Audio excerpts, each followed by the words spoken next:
Assalamualaikum warahmatullahi wabarakatuh. Nama saya Fatihah Laila Yenjauh.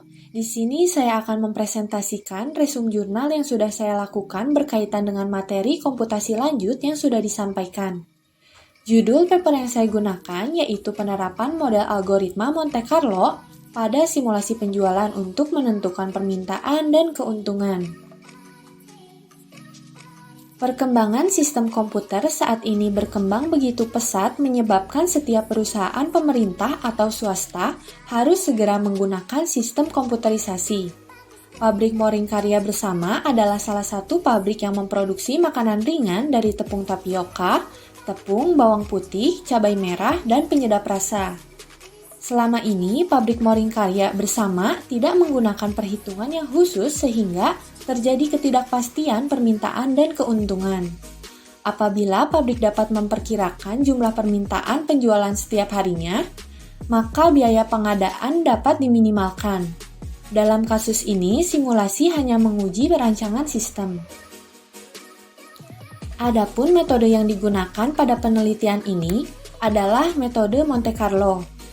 Metode Monte Carlo adalah algoritma komputasi untuk mensimulasikan berbagai perilaku sistem fisika dan matematika. Simulasi Monte Carlo juga dikenal sebagai simulasi pengambilan sampel atau teknik pengambilan sampel. Sampel simulasi ini menggambarkan kemungkinan menggunakan data sampel dalam metode Monte Carlo, dan distribusinya juga dapat diketahui atau diperkirakan. Simulasi ini menggunakan data yang sudah ada.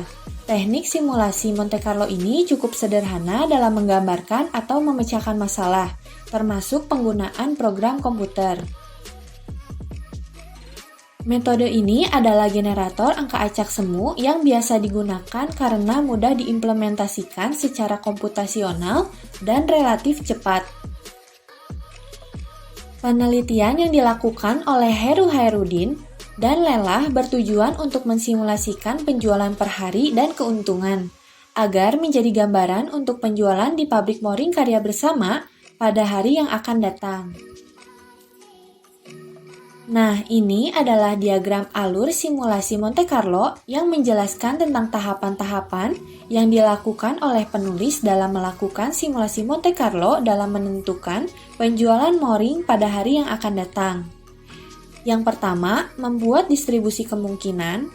Yang kedua, membangun distribusi kumulatif. Yang ketiga, menentukan interval angka acak. Yang keempat, membuat angka acak. Dan yang kelima, membuat simulasi. Kemudian, ini adalah tabel distribusi permintaan Moring pada tahun 2018. Di sini ada 6 hari, dengan permintaan per hari di mana hari pertama 20 kg, hari kedua 30 kg, hari ketiga 40 kg, hari keempat 45 kg, hari kelima 35 kg, dan hari keenam 25 kg, dengan frekuensi masing-masing 30, 25, 15, 10, 20, 35. Dan jumlah frekuensi permintaan sebesar 135. Pada tabel 2, yaitu distribusi densitas atau distribusi kemungkinan bisa menggunakan rumus tiap frekuensi permintaan perharinya dibandingkan dengan jumlah permintaannya. Pada hari pertama, frekuensi 30 dibagi 135 hasilnya 0,222. Hari kedua, frekuensi 25 dibagi 135 sama dengan 0,185. Hari ketiga, frekuensi 15 dibagi 135 sama dengan 0,111. Hari keempat, 10 dibagi 135 sama dengan 0,074. Hari kelima didapatkan hasil 0,148. Dan hari keenam, 0,259. Selanjutnya, pada tabel ketiga yaitu distribusi kemungkinan kumulatif untuk nilai pertama, distribusi densitas disalin saja ke distribusi kumulatif. Kemudian, untuk nilai distribusi kumulatif kedua, Nilai pertama distribusi kumulatif ditambahkan nilai kedua pada distribusi densitas dan didapatkan hasil 0,407. Untuk nilai ketiga, nilai distribusi densitas ketiga ditambah nilai distribusi kumulatif kedua didapatkan 0,519.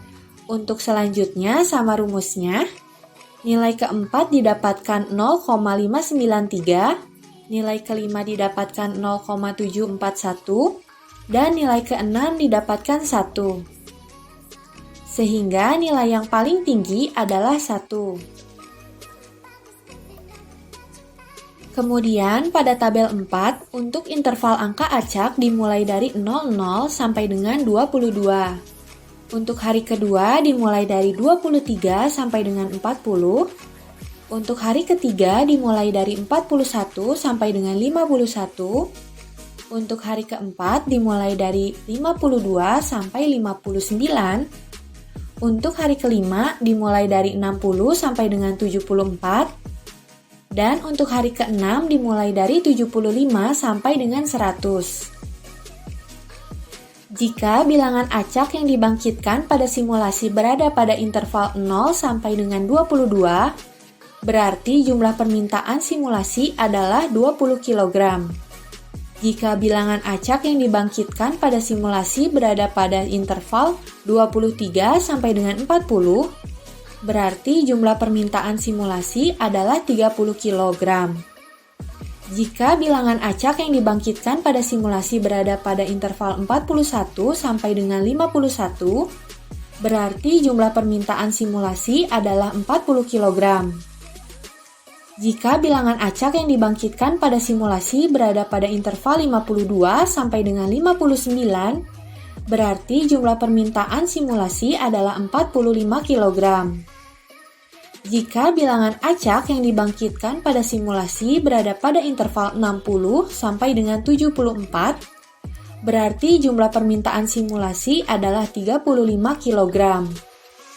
Jika bilangan acak yang dibangkitkan pada simulasi berada pada interval 75 sampai dengan 100, berarti jumlah permintaan simulasi adalah 25 kg.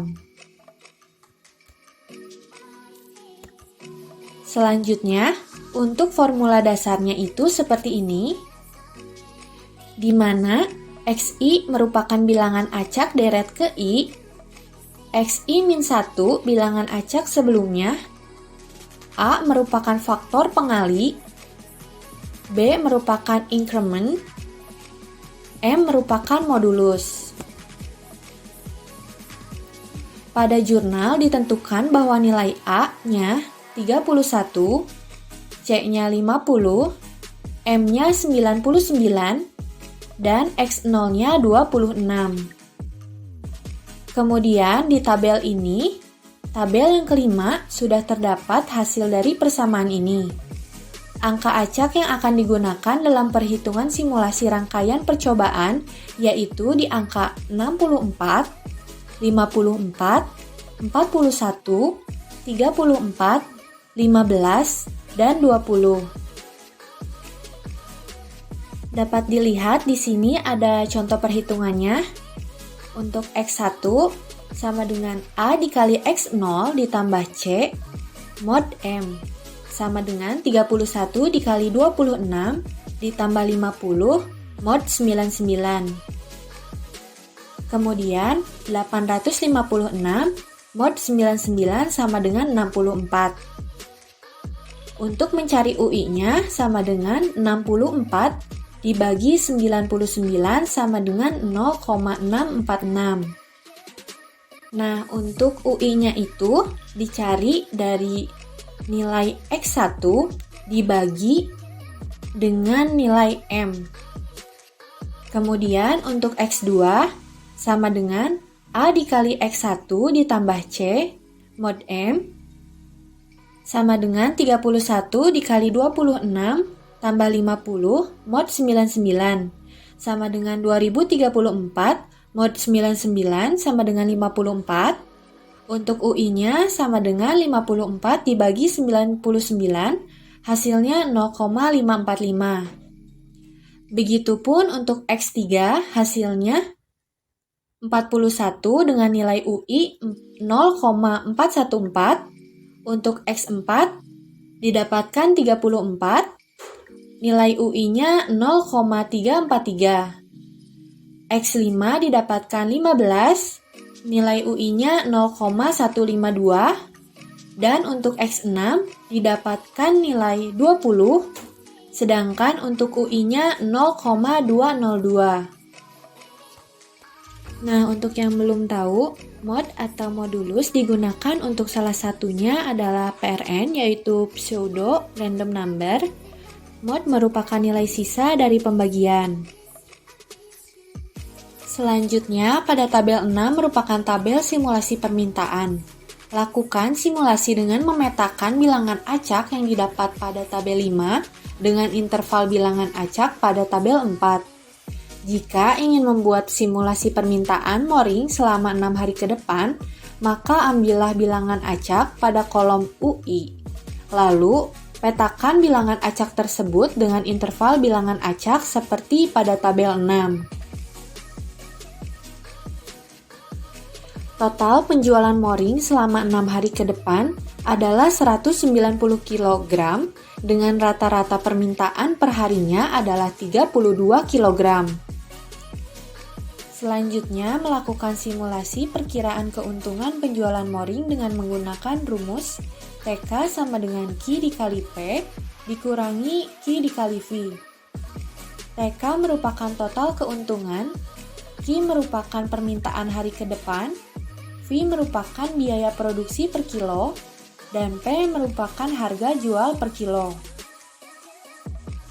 Diketahui, Q merupakan permintaan per hari ke depan, V sebesar 20.000, P sebesar 40.000. Total keuntungan yang pertama didapatkan 700.000, total keuntungan yang kedua 900.000, total keuntungan yang ketiga 600.000, total keuntungan yang keempat 600.000, total keuntungan yang kelima 400.000, dan total keuntungan yang keenam 400.000. Jadi, keuntungan yang diperoleh dalam 6 hari ke depan atas penjualan mooring adalah 3.600.000. Sedangkan, rata-rata keuntungan yang diperoleh dari 6 hari ke depannya adalah 600.000.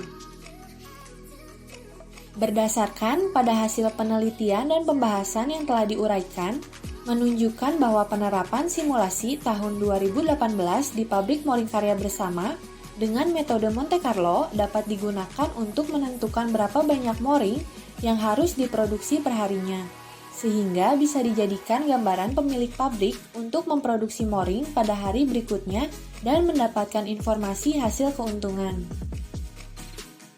Sekian dari saya, kurang lebihnya mohon maaf. Terima kasih. Wassalamualaikum warahmatullahi wabarakatuh.